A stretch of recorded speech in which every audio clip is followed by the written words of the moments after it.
but for me, I got a need for speed. Speed squats, it's what's going on today. Welcome everyone. You'll be watching the exact same camera angle for, about the next 5 minutes, but I swear I'll keep you entertained.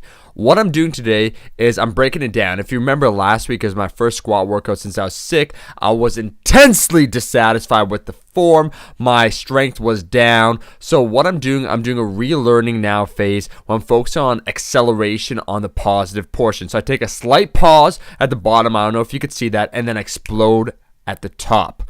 It actually is exploding at such a fast speed that the weights were clanging. If you also notice, I'm doing a close stance squat high bar. I'm doing Olympic style. My body's not really built for this style of squatting. Why am I doing that then? Well, I want to have a well-balanced physique. I'm very posterior chain dominant, meaning my ass, my glutes, my lower back, right? My deadlift's quite high. If I switch my squat stance to what I was traditionally doing, let's say more low bar, feet wider, I'd be able to squat more. But it's not about that. It's about the balance, getting that quad domination. So getting real low, as I described before, will help build that vastus medialis. I'm very interested in getting this Olympic style squat. So just to answer a couple questions, is it necessary to have Hattie powers? No, it's not. It's not necessary at all. I'm using it because once again, I want to get nice and low. I want to focus on my quads. I'm doing an Olympic style squat. Do not copy me. So how does today break down? Well, it's quite simple. From 225 pounds, which is light for me, I'm going to keep doing sets until I notice a slight breakdown in my form and the speed slows down. So right here, I think this is set 4.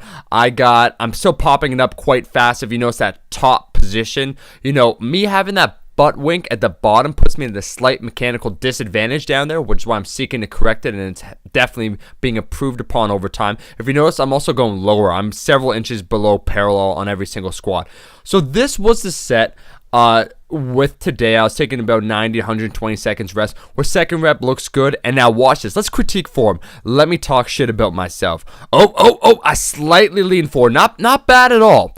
But as soon as I said they're speed squats, as soon as form slightly breaks down, it's time to focus on that speed. We're Top Gun style. I am Iceman and Maverick all rolled into one. So now I'm doing a back off set. I'm going to do 2. So I did 7 sets in total. Today, I just do a whole lot of squats. You want to know how do you get better at squats? You just keep squatting, right? I need a squat shirt, man. I gotta design one. So these sets felt great. The shoes feel cool. I can't wait to keep improving. Look at the stance. If you want to see what a close stance squat, my feet are slightly angled out. You see the depth, that high bar. Look at the weight, how it shakes a little bit at the top with how fast I'm exploding. That's a speed squat. There's a slight pause at the bottom, and I'm accelerating on the way up.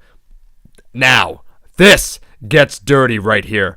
I'm doing high reps, so 10 reps. I'm trying to keep constant motion, so I'm not stopping. Safety bar, which is kind of like a front squat meets a back squat. This time I got it right with the direction the safety bar was supposed to face. So I'm power bombing it. I'm the Unabomber right now, where I'm trying to go as low as possible. Like if you freeze the frame, as I did at the start, I'm about 3-4 inches below parallel. And I just want to say something else. If I could say one more thing to this here microphone, is I'm actually squatting perfectly straight. The camera, if you'll notice with the bar right in front of me, is slightly angled, so the left side's higher than the right, but all these squats look good. They felt good. Look at that stance, that quad domination. I felt it the next day. Felt like someone took an axe to my leg. It's a great feeling. And bonus points for anyone. Oh, yeah, boom. There you go. Drum roll. If you do something like that before a set, just to keep it cool, I was giving myself an introduction to the set. Just going to rep it up. You got to keep things fresh, right? So, also, I don't know if you guys can see on any of these sets, but I actually have the tag on the Addy Power still there because I was working out, and I didn't know I had the tag on, and this girl was like, oh, you still have the tag on? I'm like, yeah, it's actually intentional. So now I refuse to take it off. It's a status symbol. So here, what do we got? Yeah, it's 195. This is the 3rd set. I'm starting to feel that major quad burn. I'm only taking about 75 seconds rest because you'll see I do a lot of sets. And stick around if you want to see me do some core and those bro curls, which I'll explain in a second. So this 225 was feeling, whew, after how many reps did I do in total with the speed squat? This is, like rep 95 of squats.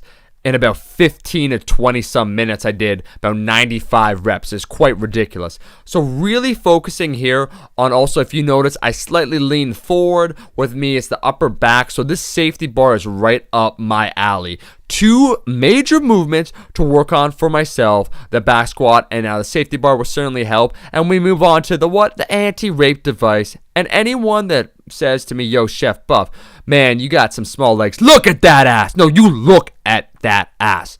That is award-winning butt. You know how many times girls have touched my butt? More than I could count, and that's a true story, seriously.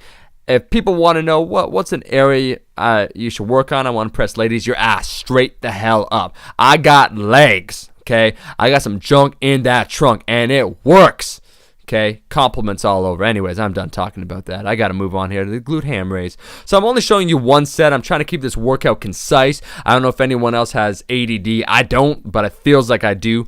So I'm trying to just show you the gist of what I was doing. So these are bro leg curls. I call it that because, you know, it feels funny just being in that position. I feel a great stretch in my hamstring, but, you know, doing 50 pounds, repping it out. These are the only curls I do, hamstring curls, right, all the way up, wiping a little bit of sweat off my face because I was working hardcore.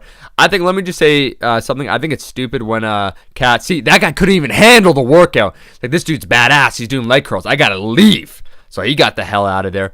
I think it's stupid if you keep wearing your Olympic weightlifting shoes after you're done squatting. So I change into my stuff right here. Yeah, I'm doing the cable crunch. This is how Omar does it, my style, transverse abdominals, right? I'm working on strengthening my core, which is already pretty damn solid if I say so myself. But one can always get better. So I train about 2-3 times a week, one movement. And you'll see when I get jack lean that I have a core.